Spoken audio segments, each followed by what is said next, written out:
Afară ninge și în sobă arde reșoul. Cel puțin asta vor cei de la Uniunea Europeană. Vor să limiteze consumul de combustibili soliți, mai exact de lemne.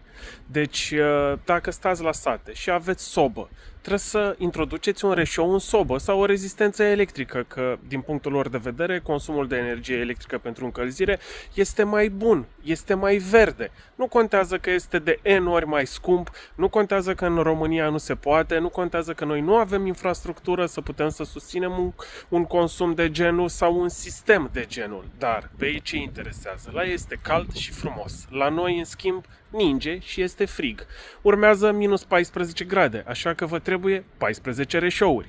Lăsați că nu contează cât costă factura la energie electrică, că doar avem voie să folosim lemne, nu? Asta vor cei de la Uniunea Europeană. Voi, ce părere aveți? Rămânem ca până acum la sat unde lemnele sunt mai ieftine, unde sunt și subvenționate într-o anumită măsură, sau trecem așa cum vrea Uniunea Europeană, cu afară ninge și în casă arde reșoul?